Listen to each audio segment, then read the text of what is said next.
I'm going to have to stop this video. This is my 4th time doing the video because some of my kids did wake up and I accidentally erased last video. Anyway, the point is, a few years ago, I prayed that this is received to the right people, to the people who need to hear it.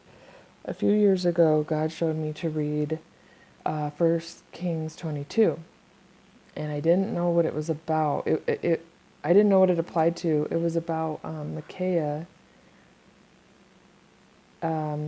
prophesying against Ahab. And I didn't know if it was a personal message to me, but I've been asking God for a few years what that meant, because it was really startling. It was a startling thing that I had never heard about God before. And it really surprised me, and I didn't know what to think of it. And so I've been praying about it for a few years. What was this about? And for 2 days this week, he was telling me to read Chronicles 18. And so I read it 2 times, 2 different days. This morning was one of the days. And it didn't really seem to be about anything. And so I just was like, I don't know. It was just about David and how he conquered and God was with him. And it was short. And I was like, all right. So then I was like, well, maybe he's talking about 2nd Chronicles 18. I had read 1st Chronicles. So I read it, and it is the identical story of 1 Kings 22. So then I knew it was confirmation that this was what God was trying to show me. So I thought maybe there was going to be some revelation in it that would give me insight, like some little difference in the text, but there's not. They're identical. So I got out my Bible dictionary to look about Micah and read about him as a prophet. Well, come to find out, he is Micah. Micah is Micah. It's the same person.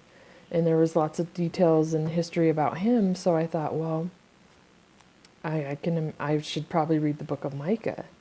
And so, yes, indeed, that is exactly what God wanted me to do. And so it was so good. You need to read it. I want you to read it. It's for our times right now. It's not long. It's only 7 chapters, but obviously it's too long for me to sit and read it to you here. But I'm not going to give you the interpretation.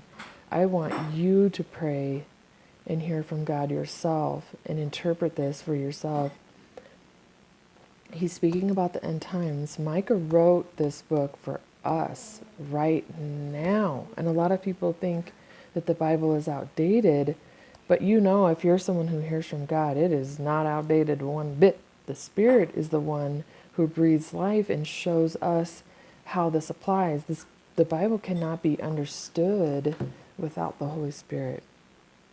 The letter kills and the Spirit gives life. So that's just my own little insert there. But we know that in the end times, there's a spirit of deception. There's a spirit there's a delusion that is put out, and Micah's talking about that. And so I want you to read it and interpret, and there's more to what's going on than what you think with everything. And I've been saying this for a while, and I hear so many Christian prophets are saying one thing, and my heart is saying, no, that's part of the delusion. And I've been sharing it with people. I've seen it. I feel like the Lord has been revealing it to me for a while now. And so what's important is that we keep our hearts in a place where we can hear from the Lord. And we do that by, Micah talks about it.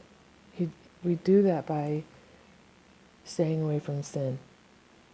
You can't just say you're saved by grace. That faith without works is dead. He's very merciful. But he's merciful when we're faithful, not when we're fools. Okay? He's merciful. He has been merciful for thousands of years, and that's about to stop. He's about to put his foot down. He's gave enough time for everyone. So I just want you to read the book of Micah. Come out of the delusion, okay? Love you guys.